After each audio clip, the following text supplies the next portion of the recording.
York skyline right behind me, the beautiful Hudson River. I'm coming to you from 30 Hudson Yards, which is the CNN offices here in New York City.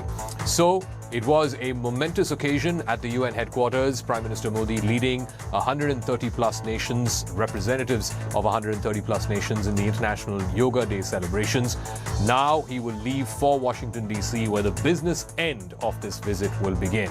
Tomorrow he'll have bilateral talks with US President Joe Biden, and then of course followed by a state dinner tomorrow evening. But aside of the symbolism and what we saw today at the UN HQ, what we're likely to see tomorrow at the White House, what does this visit mean in substantive terms? All that and more we'll discuss over the course of the next 1 hour right here on Brass Tacks. But first, just a compilation of what we have seen, the incredible scenes that we have seen in the last 24 hours.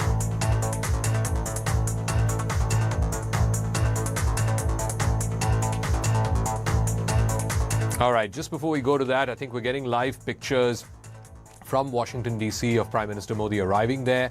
Remember, he concluded the Yoga Day event at 9:45 and then took off straight from there to Washington, D.C. I believe he's just landed there in D.C. It's a short plane ride, about an hour or so. And all right, this is the diaspora. All right, we'll try and get you the pictures of the Prime Minister as and when they are available. This is the diaspora getting ready to welcome the Prime Minister as he lands in D.C. He will head straight to his hotel, where he will have in the afternoon a meeting with CEOs and thought leaders and other individuals from the Beltway. And then in the evening, he has a private dinner with the Bidens. But first, like I said, a compilation of what we've seen over the last 24 hours since the Prime Minister landed in America.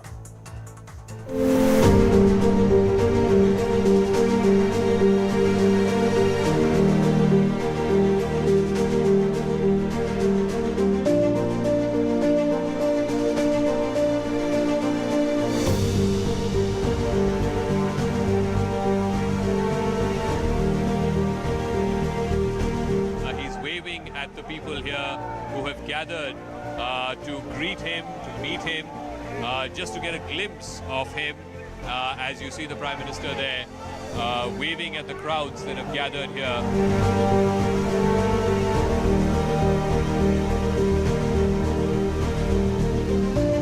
I'm here to see our Honorable Prime Minister, Mr. Narendra Modi. Oh, it dramatically changes one's life. It's a way of life. It keeps you healthy, well, and mentally peaceful. Yoga means to unite.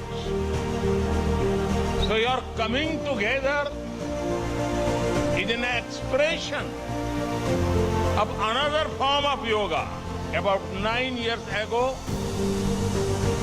right here at the UN, I had the honor to propose celebrating the International Day of Yoga on 21st June.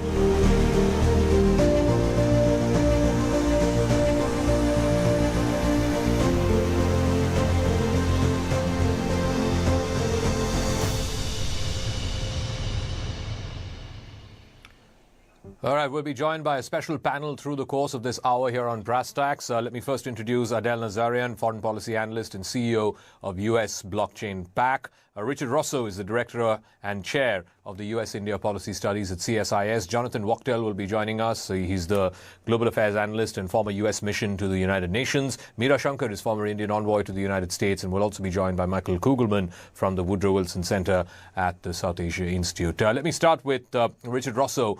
Richard, obviously, just an hour or so ago, I was at the UN HQ on the other side of town here in New York City. The fact that over 100 nations were represented, over 3,000 people were in participation for a Yoga Day celebration led by the Indian Prime Minister, a lot of folks would say that this is symbolism. It doesn't necessarily mean anything in terms of substance. What would you say to that? I think it's an exhibition of India's soft power. Sometimes India is characterized as taking a turn to the right, a more hardcore leader. This shows a soft side that we probably would never see some of the leaders of Turkey, China, Russia, places like that do.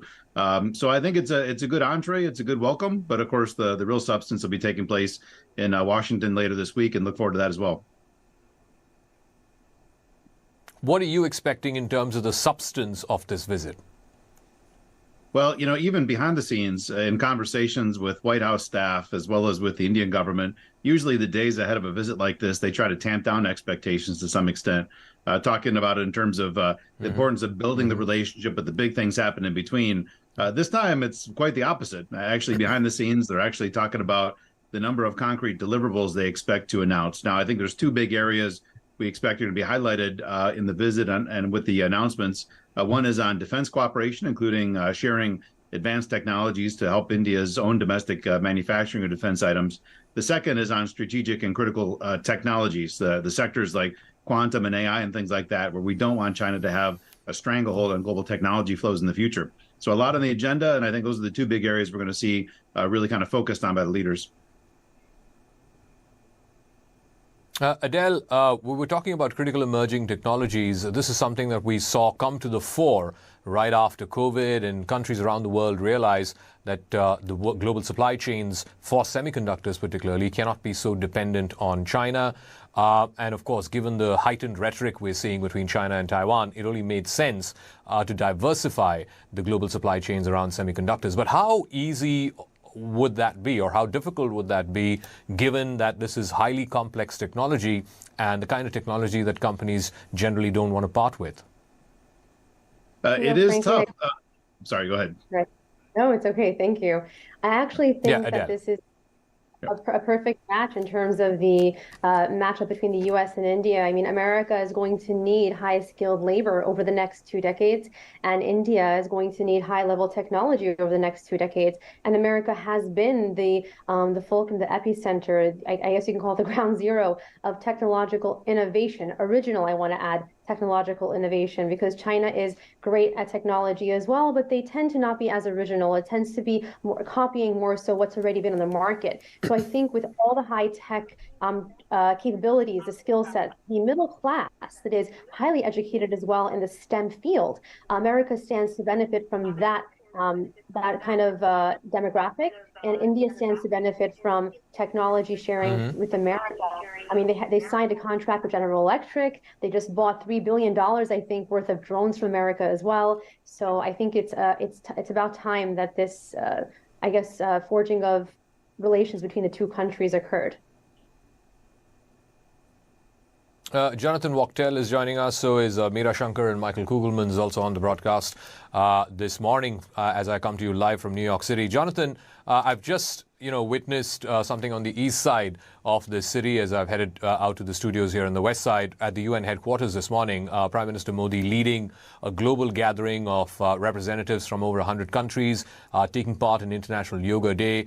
As a former member of the US mission at the UN, what may this moment mean? Is it purely defined by just the symbolism of all of these people doing yoga, or does it mean anything in substantive terms? It actually means both, and that's a good question. I saw that. I saw what was going on the North Lawn of the UN. It was a beautiful sight. A whole slew of people coming together in sync, going through the various yoga poses and reflecting and enjoying themselves and coming to some sort of peace in this collective way. And though, yes, it's a lawn in New York City, which is a big city and a huge world, how impactful is that? Look, these symbolic measures are meaningful. They really are. And inside that very compound of the United Nations sits the strongest body of the United Nations, the Security Council and the General Assembly. The United Nations is a focal point in the world. So sending out that message from a lawn of the compound of the United Nations, it does matter. And it was actually quite a beautiful thing to see. The reason I asked that is because now more so than ever before, the UN is under focus. You have a live war that's been going on for the better part of the last year and a half. You have the looming and growing threat of China almost every single day. The role of the United Nations, many would say that the UN has been rather submissive, if not, unable to solve any of these problems. Yes, I mean, the United Nations is good for some things, terrible at others. It actually, in some cases, exacerbates geopolitical problems and conflict zones. It's not the end all, but sometimes it is helpful. It depends. Also, in terms of India, India doesn't sit on the Security Council. India is the most populous nation on the earth. India getting on the Security Council as a member is problematic because certain member states hold veto power, including China, which is in an adversarial place right now with India, with border skirmishes and competitiveness. That's your very difficult, powerful neighbor, among other complicated geopolitical problems that would impede India's ability to get on the very council as the largest populated country in the world. All right. Ambassador Meera Shankar, one of the significant things that we're expecting is on defense cooperation, whether it's the jet engine 414 deal where GE is expected to transfer technology to HAL and HAL is expected to make these engines here in India. Then you also have the Predator armed drone deal, which we're talking about, which could likely get announced during this visit. There was a time, not too long ago, and I'm sure you were in service at that time, when India and the US hardly transacted anything in the defense arena. It kind of started changing in the late 90s, early 2000s, and now, of course, the United States is quickly going to replace Russia as India's #1 overseas defense supplier. What has changed for you in a way that today we're talking about technology transfer? It's no longer just a buyer-seller relationship. I would say two things really have changed. One is the level of trust between the two countries has grown over a period of time. Post 91, I think they've striven to try to build a relationship where they could pragmatically cooperate in areas of convergence and agree to disagree in areas where they might have divergent perspectives. But we've seen this whole process lead to a strategic partnership and then to intensifying cooperation, which has built trust between the two countries over a period of time. The second is that both have worked fairly systematically to put in place the building blocks of such cooperation. So on India's side, for instance, we have liberalized our FDI policy with regard to defense manufacturing or defense FDI in defense in India. Similarly, in the US, we have seen a concerted effort to liberalize the regulatory framework for defense and high technology exports to India. So when I was ambassador, despite the nuclear deal, we were on par with Sudan at the lowest rung. And we began the process of, changing this. And eventually, India was given the status of major defense partner on par with the US's closest allies. This was followed by the strategic trade authorization, placing India in category 1. And on the other side, India signed many of the foundational defense agreements, which it had hesitated to do before. So an agreement on cooperation in logistics, communications, compatibility and security agreement, cooperation in the exchange of geospatial data, the Industrial Security Annex, which would enable sharing of data and technology by private companies from the US with Indian companies. So a whole framework has been put in place with these building blocks, and the two coming together, the growing trust and these various steps which have been taken on both sides have finally brought us to the point where we are now able to have an agreement for actual manufacturing, joint manufacturing in India between GE and HAL for jet engine technology, and along with a substantive... All right, I'm sorry I'm interrupting, Ambassador, but as we see pictures of Prime Minister Modi now embarking on the plane. He will now leave for Washington, D.C. It's a short flight, about an hour or so, and he will then, of course, start the business end of his visit. There's going to be a private dinner later tonight hosted by the U.S. President and his wife. And then tomorrow, of course, is the main day of the state visit, where he will have the ceremonial opening ceremony at the lawns of the White House at 10 o'clock tomorrow morning, followed by an address to the joint session of the U.S. Congress, and the evening when there will be the state dinner. Michael Kugelman, good time to bring you in. While there's a great degree of commonality and convergences between India and the United States, and as I think President Obama called this the most consequential relationship of the 21st century, fact is also there are differences. There are differences on the Russia-Ukraine war and how these two countries are approaching it. There are even differences now on the whole question of China, which is the elephant in the room, as there is all this talk about a U.S.-China talk. Secretary Blinken was in China a few days ago. There seems to be a sense that there are sections within the U.S. establishment which wants to at least try to normalize its ties with Beijing. What may that mean for India? Because India has its own set of troubles with China. Right. Well, I'm not sure if that's a serious goal of any aspect of the U.S. government or broader establishment to normalize relations with China in terms of making them, something like what they were many decades ago. I think there's a pretty strong acknowledgement that the relationship with China is going to remain a very fraught one for quite some time. But clearly what the administration wants to do is to bring the tensions down to a manageable level. And I don't see why that would be something that New Delhi would disagree with. Clearly, U.S.-China competition will continue to be the core focus of U.S. foreign policy, which of course underscores just why, for strategic reasons, India is such an important partner for the United States. And on some of the other issues that you laid out, I would argue that the Russia-Ukraine issue is not as much of a tension point as it might have been soon after the invasion began, in that the two sides, the Americans and the Indians, I think, have found some common ground. The U.S. has accepted that India is not going to take a stronger stand against the invasion and against Russia, but they're starting to talk about more long-term considerations now. And I think that when Biden and Modi meet, there could be some discussions initiated by Biden about how down the road, in the longer term, Russia may no longer be the viable security partner for India that it is now. But there's not any type of incentive, or pardon me, desire on the part of the government in the U.S. right now to press India to change its position. That's not going to change. But yeah, I think that there are some sticking points, and of course the broader question about India not participating in the alliance system. Both sides have been very creative about how they've tried to build out a security partnership outside of the alliance system. And I think that, there's been progress on that, but that's going to continue to be an issue.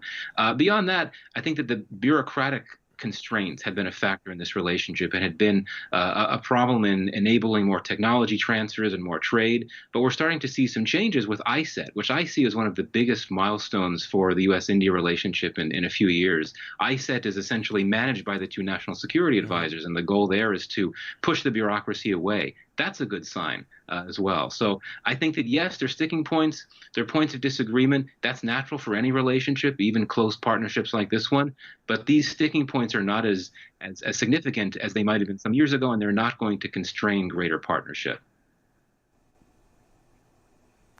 Richard Rosso, while the consensus view in the administration, whether it's a Democratic administration or a Republican administration, is India is the long-term partner for because there is no other country that can act. I don't want to use the word counterweight or counterbalance, but at least to tell China and give the signal to China that, look, there are other big countries in the region as well.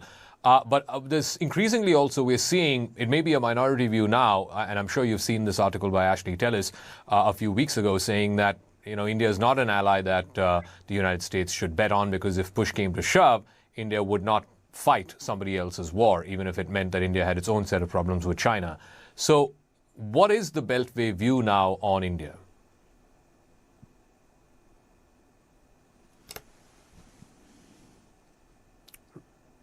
Richard, that question was for you.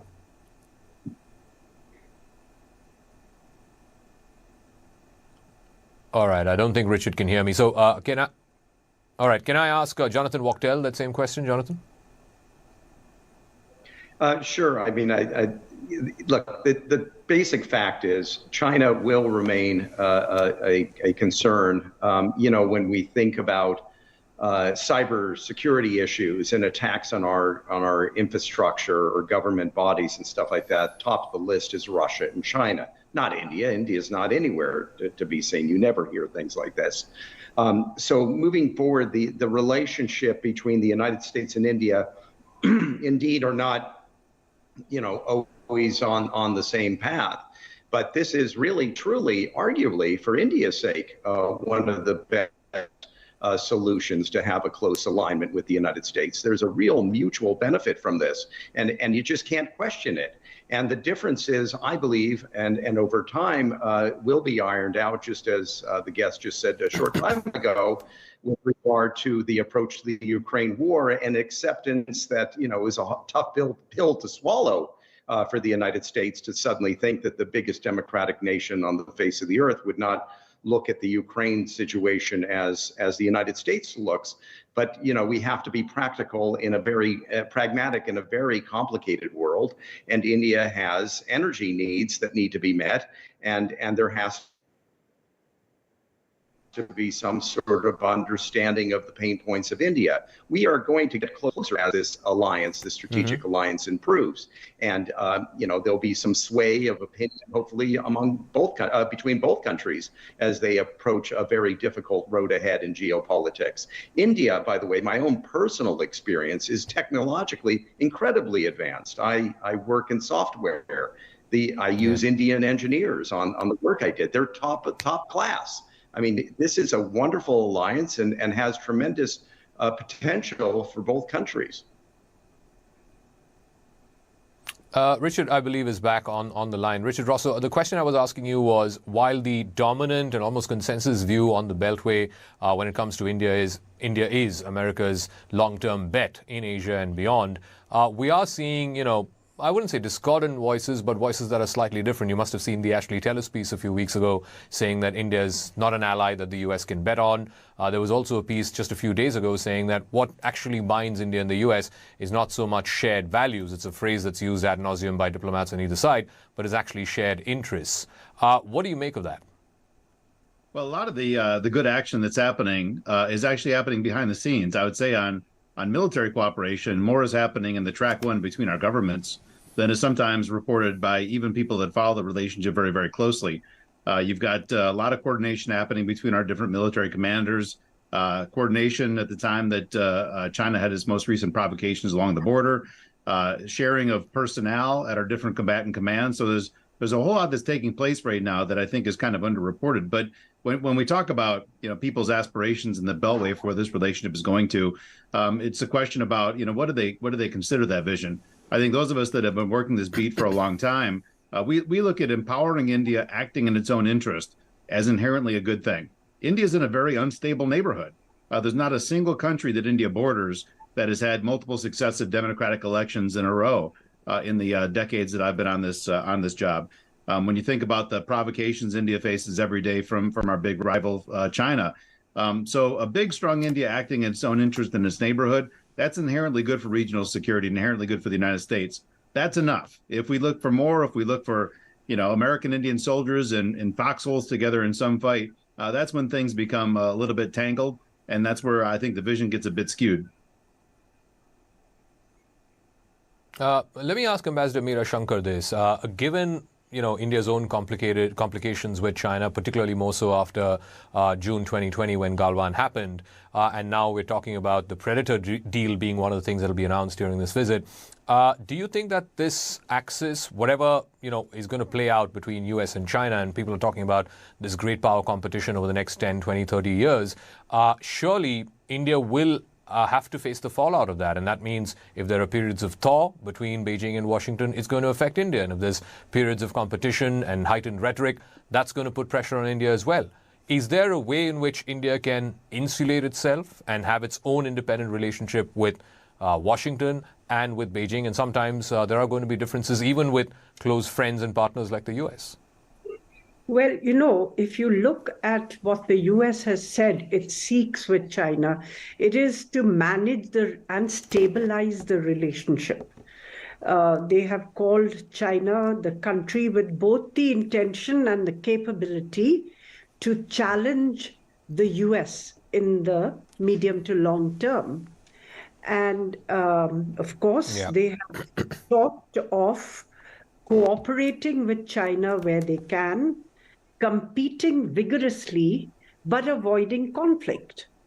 Now, I would say that for India too, we want to deter China. We want to build our own capabilities for that purpose so that, there's no easy temptation for China to be aggressive with India on the border. But at the same time, we want to avoid conflict. And the best way to avoid conflict is to shape a more stable balance in Asia, in the Indo-Pacific region. And for that, I think the US will play a critical role.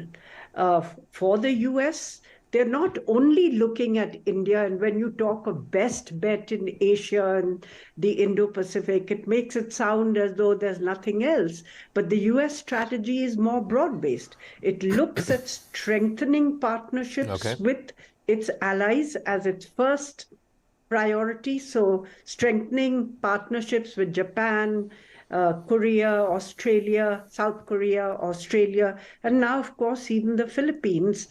And then also building partnerships or strengthening partnerships with strategic partners. And of course, if you're looking at a large country in the Indo-Pacific, which offers an alternative governance model, alternative ideals, in a sense, politically, and has the capacity to play the role of a stabilizer, then I think India fits that bill.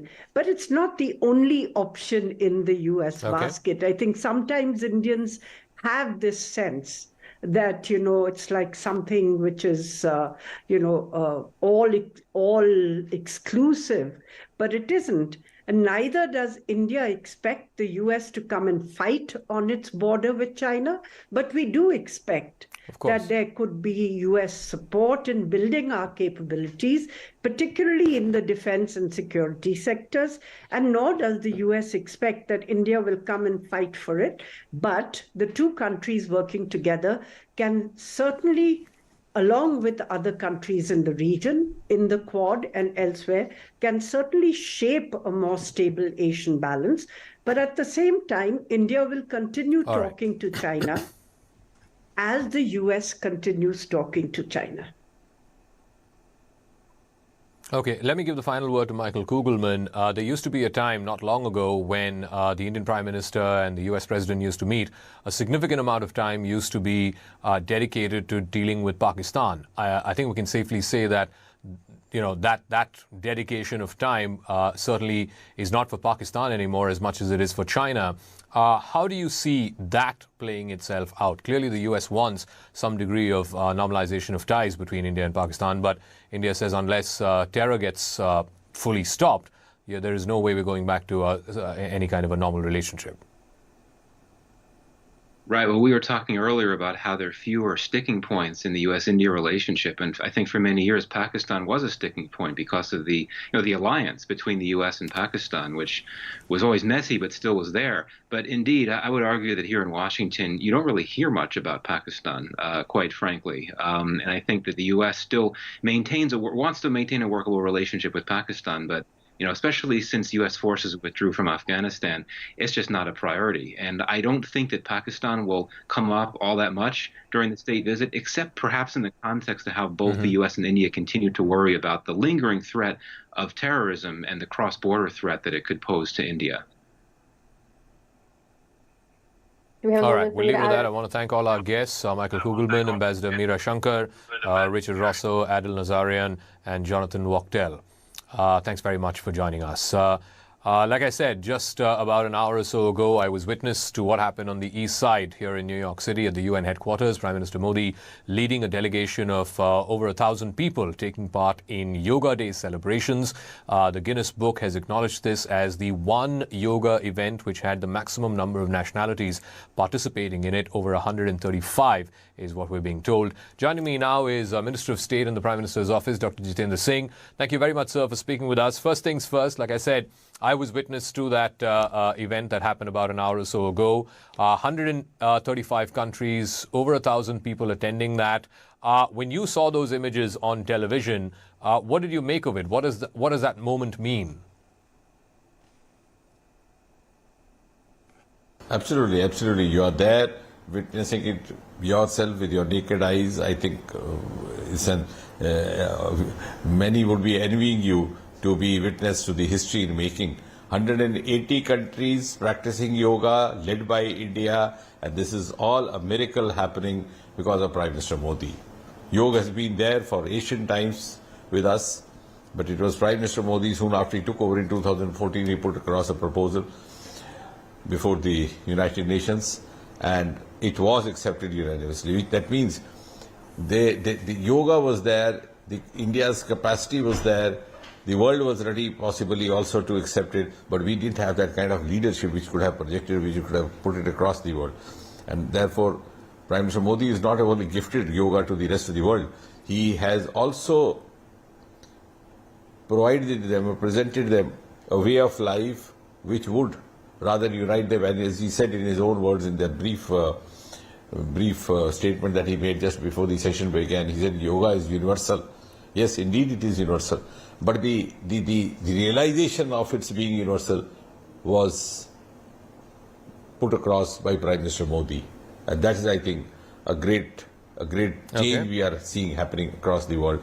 The entire world, regardless of our affiliations, of our beliefs, of our nationalities, of our races, of our skin color, are getting tied down in a single cord of yoga.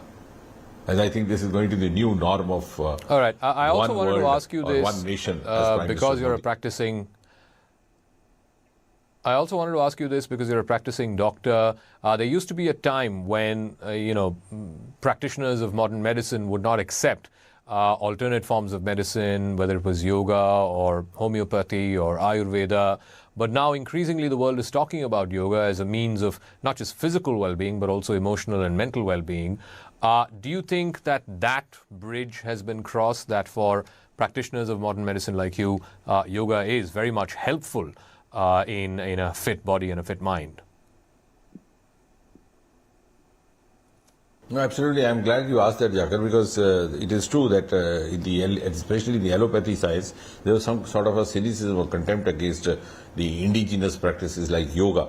Although it has been evidently proved that the specialty that I belong to, diabetes, has evident statistics to prove that there are certain yogas like Mayurasana, Bhujangasana, Paschimottanasana, Pranayama, which could either reduce the dosage of your anti-diabetic drugs or insulin injections, or could even do away with them. So it could serve as an adjuvant to the management. Also, it could prevent the disease happening. And that again credit goes to Prime Minister Modi. He has introduced in this country for the first time the concept of protective health care, preventive health care, which was not there earlier. Even if one fell sick, they would not bother to get their treatment. Now people are lining up for vaccination. And 220 doses of vaccine administered in this country, which had very, very little aptitude for getting vaccination for the prevention of this disease. So the whole lot of mindset change which has happened as a result of the personal indulgence and motivation led by Prime Minister Modi. And I think yoga is one part of that, as he was also mentioning himself. It's not only about curing of a disease, it's all about wellness. And as he put it in his own words, it gives you mental calm and emotional content. And mental calm and emotional content are also, in one way or the other, related with the psychosomatic effect and the other effects impacting the possibility of a disease happening, particularly lifestyle diseases like diabetes, hypertension, heart attacks, etc. So I think there's a whole lot of scientific thinking behind this. Prime Minister Modi has always had a very strong scientific temper in every pursuit that he takes up. Mm-hmm. All right, Dr. Jitendra Singh, as always, a pleasure speaking with you. Thank you very much for joining us on this special broadcast of Brass Tacks. we've been speaking to a whole bunch of personalities, people who've been involved in diplomacy, in the think tank world, on what the expectations are as Prime Minister Modi now moves from New York City to Washington, D.C., where the business end of his visit will begin. I caught up with Ambassador Kenneth Juster. He was a former U.S. ambassador to India. He was there when Donald Trump was president, and he oversaw the transformation of one of the key aspects of the U.S.-India relationship, which is now bearing fruit, and that is the defense cooperation, the military-to-military cooperation.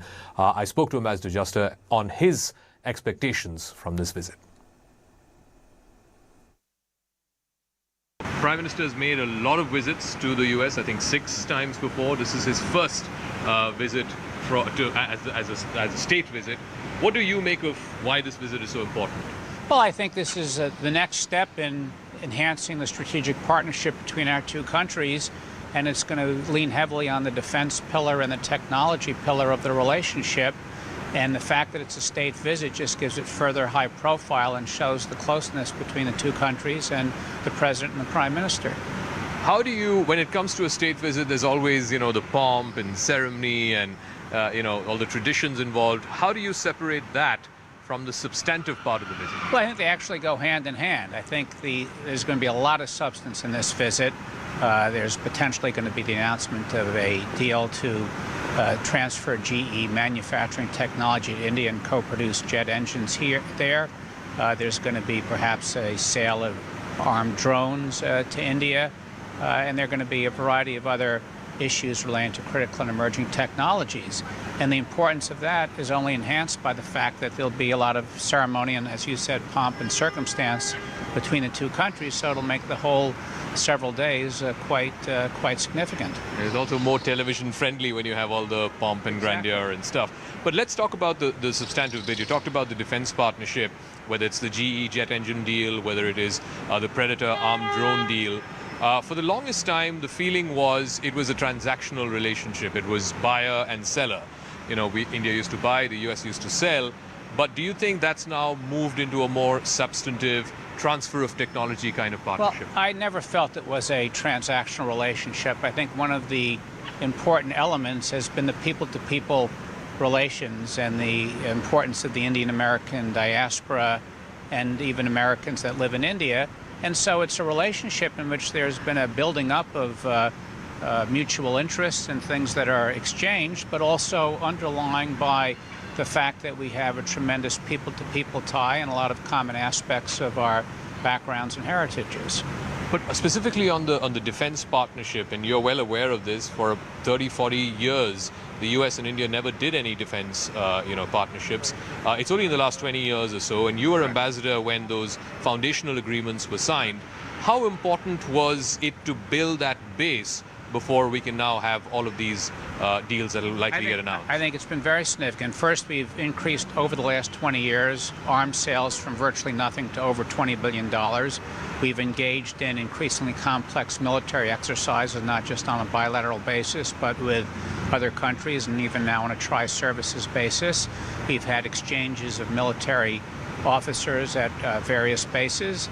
And we've now, as you said, signed foundational agreements for logistics coordination, for secure communications, for sharing geospatial information, and for industrial cooperation. All of that builds on each other to the point now where we're going to be able to have hopefully some major technology transfers and sales, and also increased cooperation on critical and emerging technologies. But the technology relationship goes back 20 years when we first created a high technology cooperation group. And that's now been sort of reinvented, you reckon, as the strategic trade partnership? There's now a US-India strategic trade dialogue that is really the same as the high technology cooperation group, but rebranded. But again, with the Undersecretary of Commerce for Industry and Security on the United States, who oversees dual-use technology items, coordinating with the Foreign Secretary for India. I'm curious to know your thoughts on this critical emerging technologies, particularly in the context of what we're seeing between China and Taiwan, the escalated rhetoric that's been there. Why is it important for, one of the phrases that a lot of US officials are now using in the last 3 or 4 months is de-risking from China. Why should India be that de-risk component? Well, I think these are different issues that are converging. India and the United States will be advancing their technology relationship regardless of whether we were de-risking from China or not. But the fact that countries don't want to be so dependent on China and want to have other supply chains and sources for semiconductors and other technology simply enhances the U.S.-India relationship and adds further impetus to it. And how and why has this suddenly come to the fore that, almost 90% of the world's semiconductors are manufactured in Taiwan by one company? Did it just so happen, or is the world now really waking up to diversifying the semiconductor supply chain? Again, I think if you looked 5 years ago, no one talked about supply chains. And what COVID brought to light was the importance of supply chains and critical dependencies and working with trusted partners. And folks looked around and realized that over time, a lot of the manufacturing of semiconductors had become concentrated in one place, and we now want to diversify that and do so to trusted partners, and that's where India comes in, and the United States cooperation and working together with India in this area. Let's talk a little bit about the global context in which this state visit is happening. Of course, the Russia-Ukraine war is still going on, and frankly, there doesn't seem to be an end in sight. How much has that changed, not just the security architecture, but just the very conversations that leaders are having these days? Well, the United States and India don't necessarily see eye to eye on every aspect of the Russia-Ukraine war. I think both countries would like to see an end to that war if possible and are against any infringement of territorial integrity and sovereignty.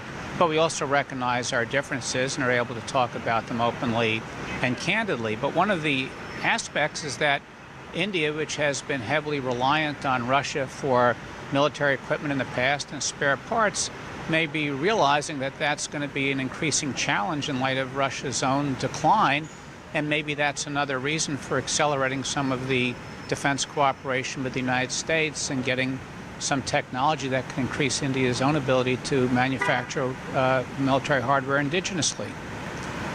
Talking about the threat that is the dragon in the room, as it were, which is the China threat. India's, of course, had its own problems with China over the last couple of years, in fact 3 years now, since Galwan and the incident happened at the border.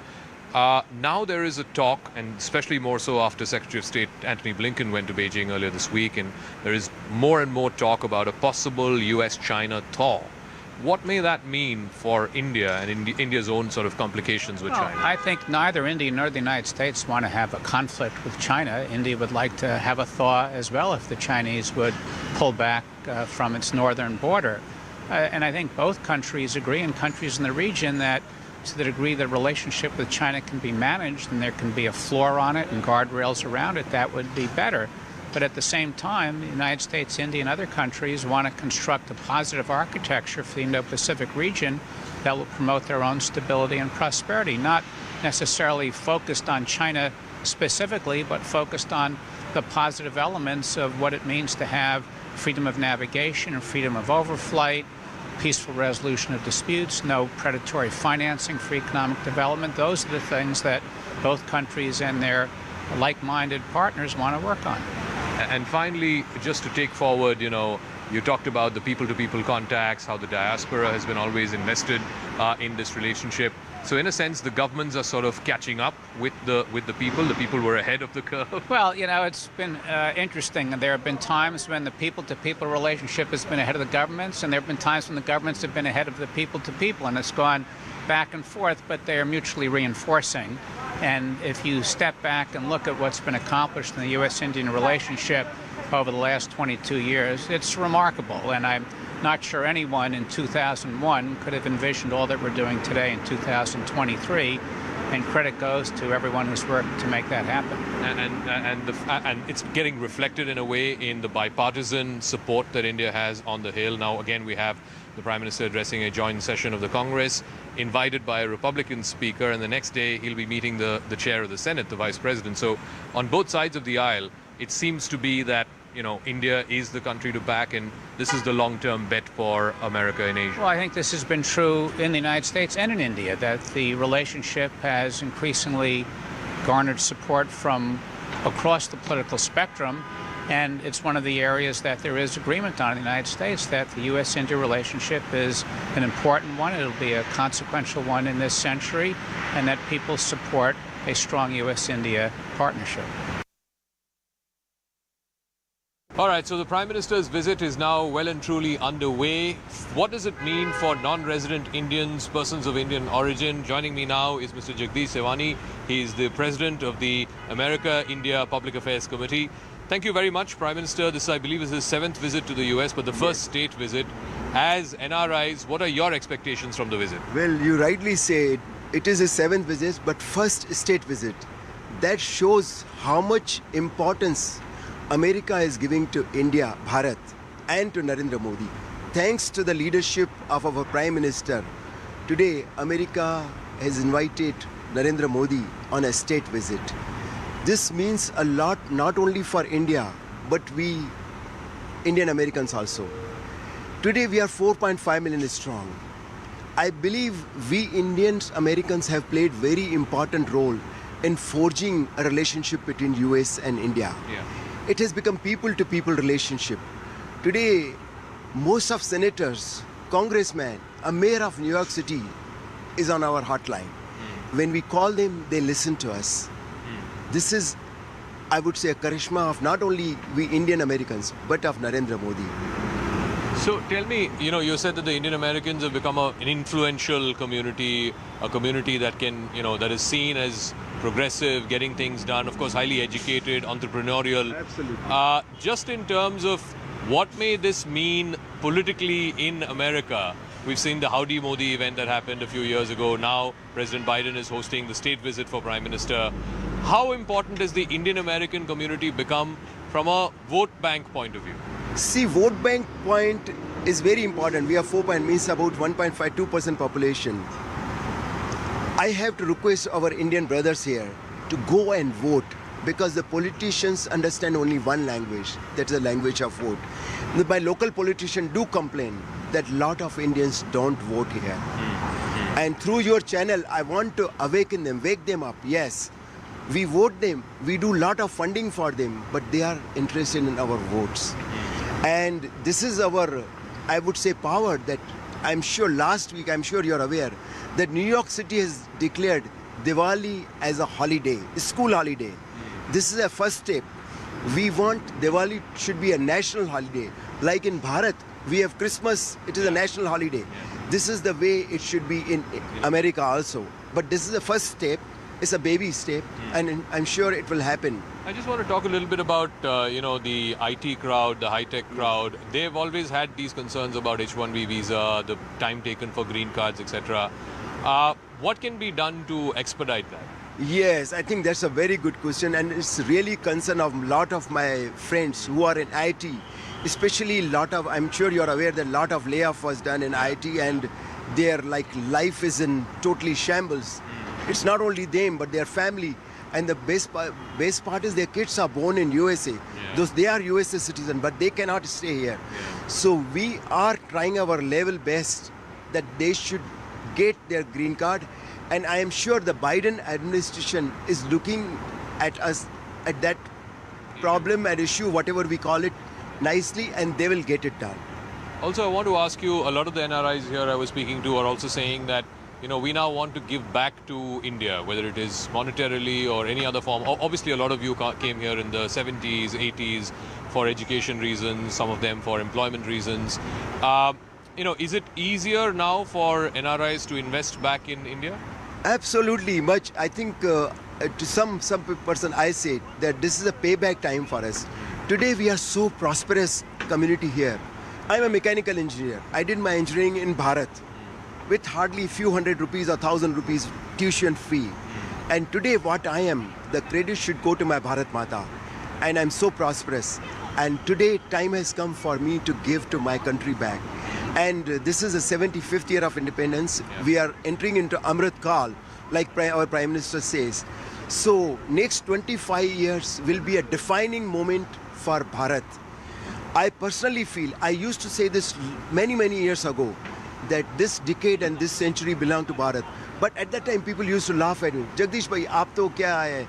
Parivar ke, you always think about Bharat and all. Aapko kuch samajh mein nahi aata hai. But today, when company like McKinsey, Deloitte and Touch, they say that India has arrived. India is going to be the top 3 economy in next 10-20 years. According to me, India will be number one economy in the world in 2047. With current leadership of Modi, I would like to request opposition in Bharat for 10 years, just forget about petty politics. Let's, in the interest of Bharat, let's all work together and see how we can make Bharat as a Vishwaguru. It is doable. And I want to tell Narendra Bhai also, me and including a lot of my NRI friends, we want to come back to India and tell us what we can do for Bharat so that India can become a Vishwaguru. So, I'm sure, Jagdish Saab, when you came to US, there was this whole concept of brain drain, the best educated minds are going to America and so on. Do you see a reverse brain drain happening? I think it has already started happening, especially people we call our generation of $20. At that time, they used to give us only $20 to come to this country. So from there we have come, today, most of the hotel industry, more than 50% is owned by Indians. If you see top 50 Fortune 500 company, CEO, CIO, CFO is of Indian origin. So they all think about, because they are there because of India, because of Bharat. All those IIT graduates, IIM graduates, they owe to us, and they are really fully passionate about India, and they want to do it, and they will do it.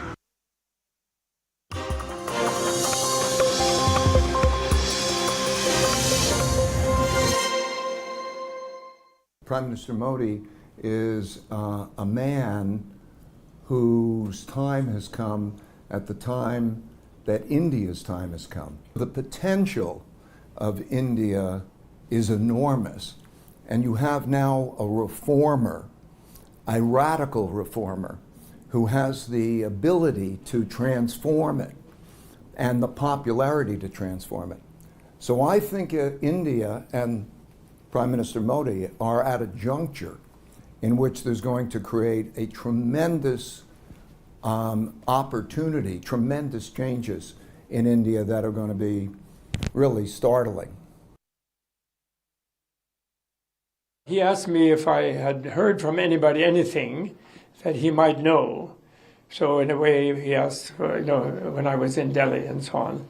And I only mentioned that I think people in the whole world would be very excited if he made a little more strong statement about the invasion of Ukraine and disapproving of that, unlike Xi Jinping, who is like a big autocrat and has to tell Putin to go ahead. Meanwhile, Russia is really in trouble, And so India has old friendship, and I don't mean some extreme thing, but he might just mention how, invading another country is not really a good idea. I was delighted to spend time in the company of a head of state who is as scientifically thoughtful as is Prime Minister Modi.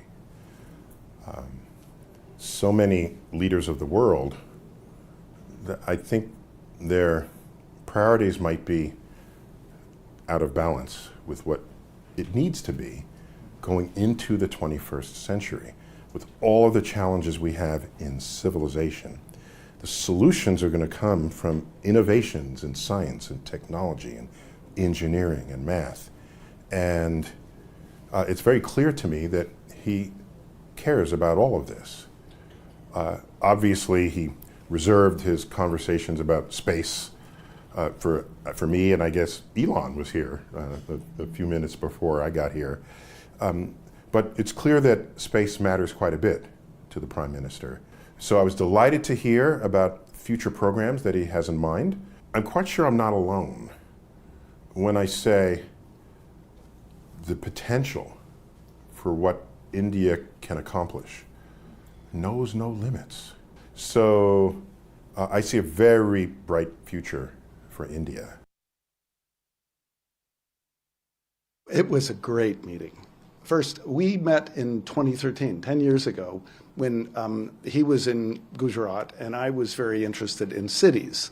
So we talked about the importance of successful urban development and the things that the government really needs to do to help lead in urban development. So it was a very good conversation about urbanization, and he articulated very well the main message, which is that urbanization is not a problem, it's an opportunity. And I take it this is a slogan that he's used before. So for me, a good day is when I learn something.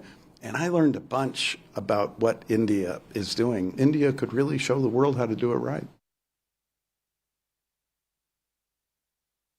My colleague Abhishek joins us this morning from the newsroom to prepare you, our audiences, with all that it is you need to know to understand the meetings that are taking place. Abhishek, good morning. Abhishek, one expert summarized the next 3 days in a single sentence. He said that the goal for both Prime Minister Modi and for the US President Joe Biden is to create a balanced security equation in Asia long term. Do you agree with that? Of course, because, having a hawkish stance is not going to work, and with the kind of challenges that the unipolarity of world to some extent has received in the recent years, having a practical approach is something that USA also needs to understand, and why USA is coming closer to India has also a lot to do with the facing with the geopolitical realities that are coming from China, that are coming from Russia, and that are also coming from other economies, other emerging economies. So clearly, and we have seen experts, like just recently we were listening those remarks by the experts with whom Prime Minister had a meeting, and they were expressing various opinions on the geopolitical issues, how the Indian economy has worked in the last several years, and what Prime Minister Modi's vision has been even before he was the Prime Minister of India, and how did he look at the problems of urbanization and as an opportunity, and what all needed to do to continue that robust economic growth that India is currently very much on. So clearly, all those things are being talked about in USA right now, and Prime Minister Modi is interacting with people from all walks of life. Okay. Abhishek, I now want to understand from you, much attention has been paid to the fact that this is an official state visit. The Prime Minister has travelled to the United States 7 times in the past, but this is the first time it's been accorded that level in terms of diplomatic relations. Can you just explain to our audiences why an official state visit is so important? So, Toya, we have talked about it earlier also, but for our audience, it is said that a state visit used to be extended to the most powerful leader or the supreme leader of any country back in the era of when the democracies were not very much around the globe, and the kings used to rule, and so the state visit used to be mostly offered to kings practically. But ever since this democracies arrived, and many countries around the world has become democratic, in fact UK also has a Prime Minister who is now practically the executioner of power, and the kings or the queen are just a symbolic head of the state. So the overall in the later years, the country started extending that state visit honor to the real leader, or the leader who has the power and authority to decide and to rule the country, or to decide or take decision for the country. So in that context, state visit have now been started being extended to the leaders who are not the state leader, the state head. In India's case, the state head is president, of course, but we know the major executioner powers lie with the Prime Minister.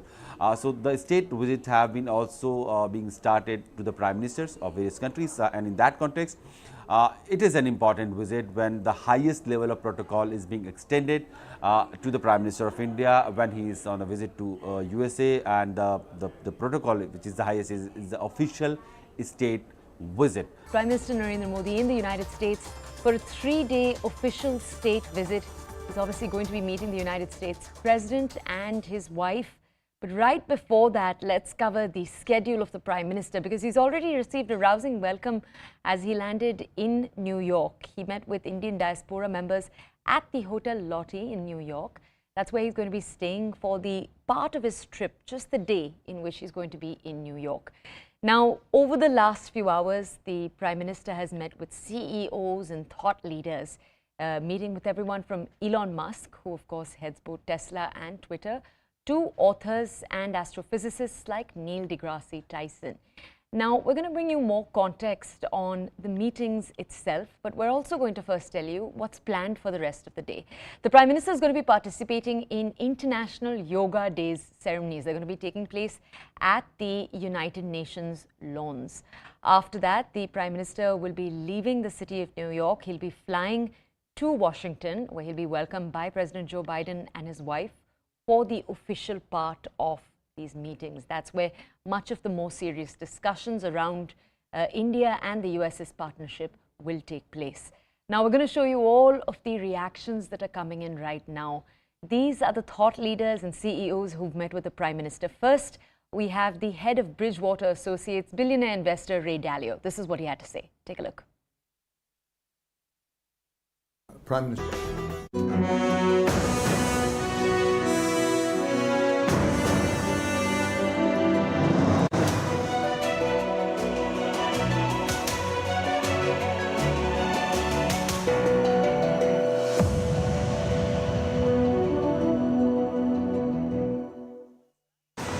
Welcome to Vantage USA. It was New York's turn yesterday. It's Washington's turn today. It's a rainy Wednesday morning here. Prime Minister Narendra Modi will be arriving in a short while from now. This is the political leg of his trip. You can expect a lot of pomp, a lot of symbolism, and hopefully a lot of substance. Modi has 3 events lined up today. The last of them is the most important one, a private engagement at the White House. The Prime Minister is expected to spend around 2 hours there. And then tomorrow is the big day, the ceremonial welcome, the bilateral and the state banquet. We will be covering all of that from close quarters, but today we'll focus on day 1 in New York. Everyone's talking about Modi's big meeting with Elon Musk. Apparently he's a big fan. Also the big yoga event at the United Nations headquarters. It's a world record. How is India using